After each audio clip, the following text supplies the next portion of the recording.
अस्सलाम वालेकुम and welcome back to another video. आज की वीडियो में मैं आपको बताऊंगा आप स्पेन का वीज़ा फ्रेश पासपोर्ट के ऊपर कैसे हासिल कर सकते हैं।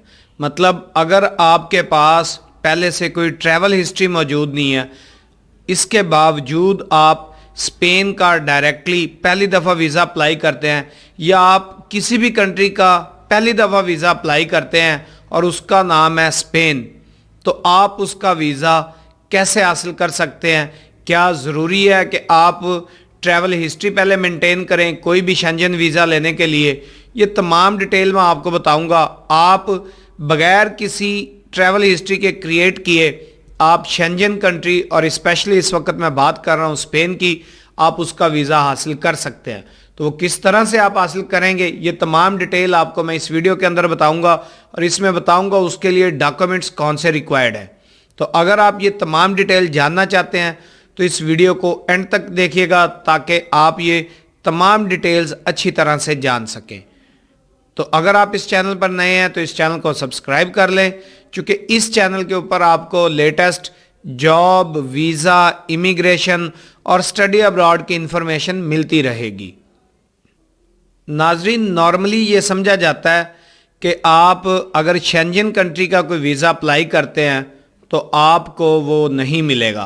पाकिस्तान के अंदर इसे स्पेशली अगर आप अप्लाई करते हैं, उसकी रीज़न वो समझते हैं कि अगर आपके पास ट्रैवल हिस्ट्री मौजूद नहीं है तो इसका मतलब है कि आपका वीज़ा रिजेक्ट हो जाएगा, लेकिन ऐसा हरगिज़ नहीं है।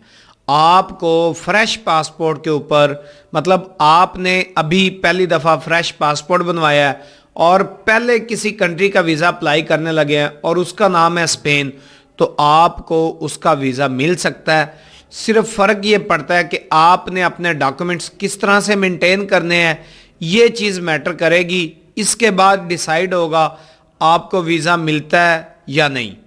वरना अगर आपके डॉक्यूमेंट मेंटेन नहीं होते तो जिन लोगों की ट्रैवल हिस्ट्री भी मौजूद होती है उनको भी वीज़ा नहीं मिल पाता। तो सबसे पहले हम बात करते हैं स्पेन का वीज़ा हासिल करने के लिए डॉक्यूमेंट्स कौन से रिक्वायर्ड हैं। नंबर 1, पासपोर्ट जिसकी वैलिडिटी कम से कम 6 मंथ होनी चाहिए। उसका एक पेज जो है वो खाली होना चाहिए, ब्लैंक होना चाहिए। आपके वाइट बैकग्राउंड की तस्वीर, उसके साथ आपकी बैंक स्टेटमेंट, और इसके साथ अगर आपने पहले को ट्रैवल किया है तो उसकी आप डिटेल लगा दें, अगर नहीं है तो फिर भी कोई मसला नहीं है। तो इसके साथ आपने मज़ीद ऐड करना है अपने बैंक का अकाउंट मेंटेनेंस सर्टिफिकेट। और जब आपने बैंक स्टेटमेंट आपने प्रेजेंट करनी है तो इसमें 2 कैटेगरी हैं। एक, अगर आप कोई अपना बिजनेस रन करते हैं, और दूसरा अगर आप कोई मुलाजमत करते हैं। अगर आप अपना बिजनेस रन करते हैं तो आपका बिजनेस रजिस्टर्ड होना चाहिए। आप उसको जो है बाकायदा रिटर्नें उसकी जमा करवाते हो, बिजनेस आपके नाम पे होना चाहिए या आपके जो ब्लड रिलेटिव है उसके नाम पे होना चाहिए।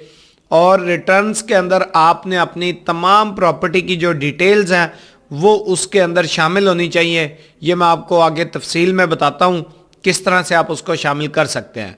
और अगर आप जॉब करते हैं तो आपका एम्प्लॉयमेंट लेटर होना चाहिए, आपका सैलरी सर्टिफिकेट भी साथ लगाइए।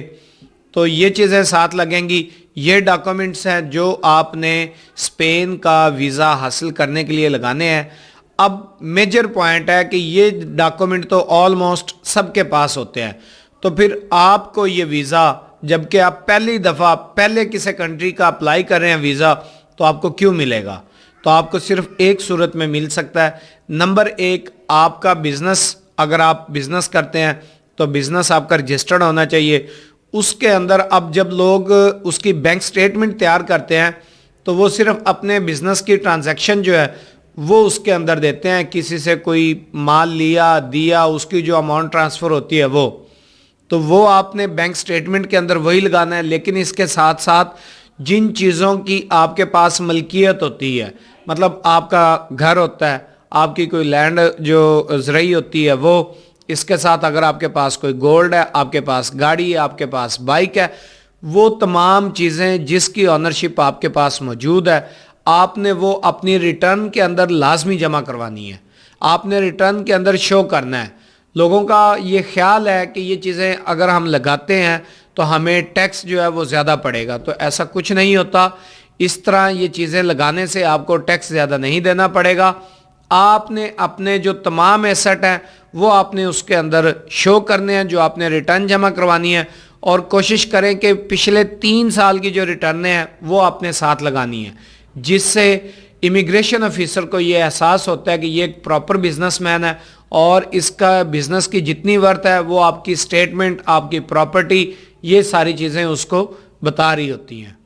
اس کے ساتھ ہم بات کرتے ہیں، اگر آپ یہ ساری چیزیں لگاتے ہیں تو پھر مزید کیا چیز رہ جاتا ہے. مزید یہ ہے کہ آپ نے اپنا جو ٹریول پلان ہے وہ آپ نے ساتھ لگانا ہے. ٹریول پلان آپ رینڈم مت لکھیے کہ آپ نے یہاں سے بتا دیا آپ نے بارسلونا جانا ہے، میڈرڈ جانا ہے، یا آپ نے کسی اور سٹی کے اندر جانا ہے. آپ باقاعدہ جو ٹورسٹ آپریٹر ہوتے ہیں ان سے آپ جنرل ڈسکشن کریں گے تو وہ آپ کو پورا پلان بتاتے ہیں، ہم کس دن کہاں پہ جائیں گے، وہاں پہ کیا دیکھیں گے، کس طرح سے جائیں گے. یہ تمام ڈیٹیل جو ہے وہ آپ ان سے ڈسکس کر کے لے سکتے ہیں. دوسرا طریقہ یہ، آپ گوگل پہ جائیں، گوگل پہ آپ سرچ کریں ٹریول پلان فار اسپین، تو آپ کو 1000 طرح کے ٹریول پلان مل جائیں گے. آپ ان میں سے اپنے مطابق تھوڑا سا اسے موڈیفائی کیجئے اور وہ اپنے ٹریول پلان ساتھ لگانا ہے. اس کے ساتھ آپ نے جب بھی ویزا اپلائی کرنا ہے آپ نے ٹکٹ جو ہے وہ اپنی ریٹرن جو ہے لینی ہے، اور کوشش کریں کہ وہ ریفنڈیبل ہو. اگر آپ کی کنفرم ٹکٹ ہوگی اور ریفنڈیبل ہوگی تو خدا نہ خواستہ اگر آپ کا ویزا ریجیکٹ بھی ہوتا ہے تو آپ کی ٹکٹ چونکہ ریفنڈیبل ہے تو آپ کے پیسے زیادہ ضائع نہیں ہوں گے. لیکن اگر کنفرم ٹکٹ لگاتے ہیں تو آپ کے ویزا پروبیبلٹی بڑھ جاتی ہے. اس کے ساتھ اسی طرح آپ نے اپنی ہوٹل بکنگ بھی کرنی ہے. تو یہ تمام چیزیں اگر آپ لگاتے ہیں تو آپ کو اسپین کا ویزا مل سکتا ہے. اب بات کرتے ہیں کہ آپ کے پاس سٹیٹمنٹ ہونی کتنی چاہیے. دیکھیں، اگر آپ کی سٹیٹمنٹ 7 سے 10 لاکھ کے درمیان ہے، اسپین کا ویزا آپ کو تب بھی مل سکتا ہے. لیکن آئیڈیل سچویشن ہے اگر آپ کی سٹیٹمنٹ کا جو کلوزنگ بیلنس ہے، جو لاسٹ 6 منتھ کا، وہ آپ کا کم از کم اگر 20 لاکھ ہوتا ہے تو پھر یہ 100% ہے کہ آپ کو ویزا مل جائے گا. چونکہ آپ کی وہ سٹیٹمنٹس جو ہے اس کے اندر آپ کی انکم جو ہے وہ ریپرزینٹ ہو رہی ہوگی، تو اس کے مطابق وہ دیکھتے ہیں کہ اس کی ایک ورتھ ہے، اس کے پاس پیسے ہے، یہ وہاں پہ جا کے پیسے خرچ کر سکتا ہے. اب بزنس مین کے پاس تو پیسے ہو سکتے ہیں لیکن جاب ہولڈر ہیں ان کے پاس تو شاید اتنے نہ ہوں. تو جاب ہولڈر کے لیے ضروری ہے اگر وہ اس طرح سے کرنا چاہتے ہیں تو وہ اپنی کمپنی سے بات کریں، انہیں کہیں کہ میری جتنی سیلری ہے وہی رہنے دیجئے، مجھے ایک صرف اتنی فیور دے دیں کہ یہ میں آپ کو ایکسٹرا پیسے دے رہا ہوں، آپ نے 1 لاکھ 1.5 لاکھ روپیہ اسے دے دیں. اسے کہیں یہ آپ نے ہر منتھ میری سیلری میں ایز اے سیلری ٹرانسفر کرنی ہے. تو آپ 6 ماہ تک اسی طرح اپنی سیلری ٹرانسفر کرواتے رہیں. جب آپ یہ کروا لیں گے اس کے بعد سٹیٹمنٹ نکالیں، ساتھ لگائیں تو آپ کو بھی ویزا مل جائے گا. تو یہ ایک ٹیکنیک ہے. موسٹلی لوگ کیا کرتے ہیں کہ وہ 6 7 8 لاکھ کی سٹیٹمنٹ لگاتے ہیں، اس میں کسی کو مل جاتا ہے کسی کو نہیں ملتا. اور آپ یقین کر لیں آپ کی ٹریول ہسٹری ہونے کے باوجود اگر آپ اپنا ٹریول پلان اچھا نہیں دیتے اور آپ کی بینک سٹیٹمنٹ بہتر نہیں ہوتی تو آپ کا ویزا ریجیکٹ ہو جاتا ہے. لیکن اگر آپ اپنا ٹریول پلان اچھا دیتے ہیں اور اس کے ساتھ آپ کی سٹیٹمنٹ اگر اچھی ہے تو آپ کو فریش پاسپورٹ کے اوپر بھی ویزا مل جائے گا. تو اسپین کے ویزے کا مطلب ہے یہ ایک شینجن ویزا ہے جس سے آپ 26-27 کنٹریز کے اندر بغیر آپ ویزا لیے ان کے اندر فریلی موو ہو سکتے ہیں، جا سکتے ہیں. اور اسپین اس وقت تقریباً ان ممالک میں سے شامل ہے جو سب سے زیادہ ویزے دے رہا ہے. تو اگر آپ اسپین جانا چاہتے ہیں ان تمام ٹیکنیکس کو جو ہے آپ مد نظر رکھیں اور اپنے ڈاکومنٹس جو ہیں وہ تیار کریں تو آپ بھی اسپین جا سکیں گے.